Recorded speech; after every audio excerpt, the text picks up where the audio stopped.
Calicut university BCom common course മലയാളത്തിൻ്റെ സിലബസാണ് ഇന്നത്തെ ക്ലാസ്സിൽ ചർച്ച ചെയ്യുന്നത്. ഇപ്പോൾ ആ പേപ്പറിൻ്റെ പേര് മലയാള സാഹിത്യ പഠനം 1 എന്നാണ്. First sem BCom BBA common course Malayalam. അപ്പോൾ ആ പേപ്പറിൻ്റെ പേര് വരുന്നത് മലയാള സാഹിത്യ പഠനം 1. ഇനി ഈ പേപ്പർ നിങ്ങൾ പഠിക്കുന്നതിൻ്റെ ഉദ്ദേശ ലക്ഷ്യങ്ങൾ ആയിട്ട് വരുന്നത് സാഹിത്യത്തെ സാമാന്യമായി പരിചയപ്പെടുക, അതോടൊപ്പം തന്നെ സാഹിത്യത്തിൽ താല്പര്യം ജനിപ്പിക്കുക. ഈ 2 ലക്ഷ്യങ്ങളാണ് ഉള്ളത്. അപ്പോൾ മലയാള സാഹിത്യത്തെ സാമാന്യമായി പരിചയപ്പെടാൻ അവസരം നൽകുകയും അതോടൊപ്പം തന്നെ സാഹിത്യത്തിൽ താല്പര്യം ജനിപ്പിക്കുകയും ചെയ്യുക എന്നുള്ള 2 ഉദ്ദേശ ലക്ഷ്യങ്ങളാണ് ഈ പേപ്പർ നിങ്ങൾ പഠിക്കുന്നതിലൂടെ ഉള്ളത്.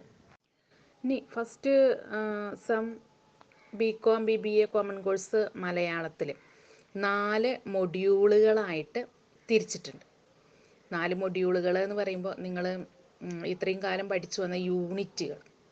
അപ്പം അങ്ങനെ 4 മൊഡ്യൂളുകളായിട്ടാണ് ഇതിനെ തിരിച്ചിട്ടുള്ളത്. അതിൽ ഒന്നാമത്തെ മൊഡ്യൂൾ എന്ന് പറയുന്നത് 4 ലേഖനങ്ങളാണ്. ഒന്നാമത്തെ ലേഖനം MP പോൾ എഴുതിയിട്ടുള്ള സൗന്ദര്യ നിരീക്ഷണം എന്ന് പറഞ്ഞിട്ടുള്ള ലേഖനം. രണ്ടാമത്തത് S ഗുപ്തൻ നായരുടെ സ്വാതിയുടെ സന്നിധിയിൽ എന്ന് പറയുന്ന ലേഖനം.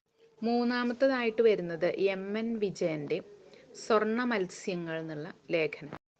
നാലാമത്തത് സുകുമാർ അഴീക്കോടിൻ്റെ മതവും മതങ്ങളും എന്നുള്ള ലേഖനം.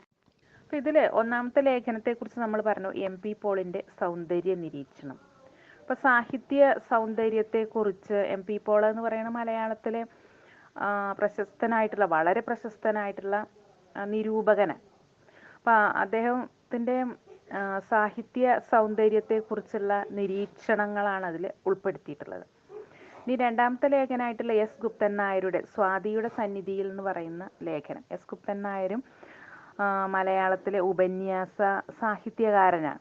അപ്പോൾ അദ്ദേഹത്തിൻ്റെ സ്വാതിയുടെ സന്നിധിയിൽ എന്ന് പറയുന്ന ലേഖനത്തിൽ സംഗീതവുമായി ബന്ധപ്പെടുത്തിയിട്ടാണ് സ്വാതി തിരുനാളിൻ്റെ ജീവിതത്തെ ആസ്പദമാക്കി അദ്ദേഹം രചിച്ചിട്ടുള്ളത് ലേഖനം.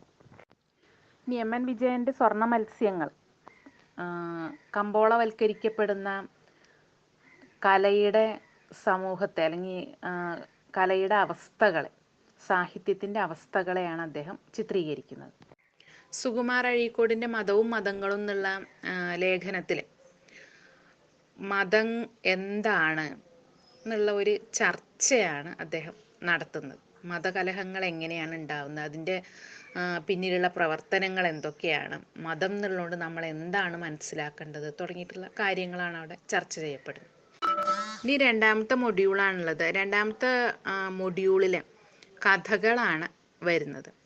സൂചിമുഖി, അയൽ രാജാവ്, ഒരിതൾ, ഈ 3 കഥകളാണ് രണ്ടാമത്തെ മൊഡ്യൂളിൽ പഠിക്കാനായിട്ട് ഉള്ളത്. സൂചിമുഖി എന്ന് പറയുന്ന കഥ മലയാറ്റൂർ രാമകൃഷ്ണൻ എഴുതിയിട്ടുള്ളതാണ്.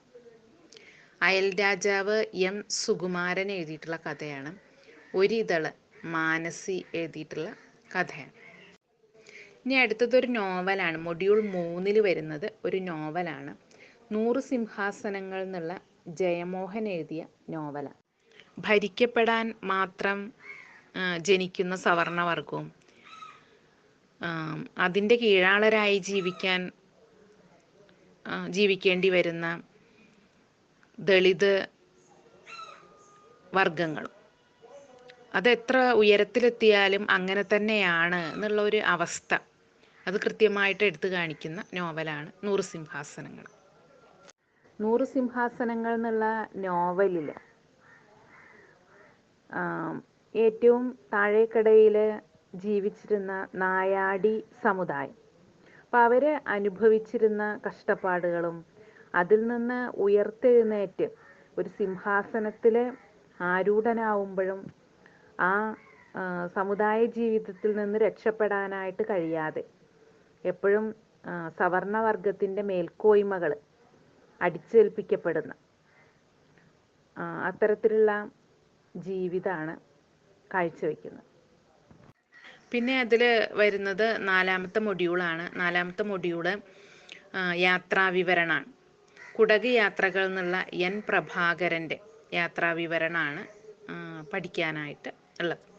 അത് ശരിക്കും ഒരു യാത്രാവിവരണം എന്ന് പറയുമ്പോൾ നമ്മൾ ഒറ്റ പ്രാവശ്യം പോയി കാണുന്നതാണല്ലോ അധികമുള്ളത്. അങ്ങനെയല്ല, കുറേ പ്രാവശ്യമായിട്ട് കുടകിൽ സഞ്ചരിച്ച് അപ്പോഴൊക്കെ കിട്ടിയിട്ടുള്ള അദ്ദേഹത്തിൻ്റെ അനുഭവങ്ങൾ, അതാണ് കുടക് കുറിപ്പുകളിൽ വരുന്നത്. ഇത്രയാണ് first sem BCom BBA common course മലയാളത്തിൽ പഠിക്കാനുള്ളത്.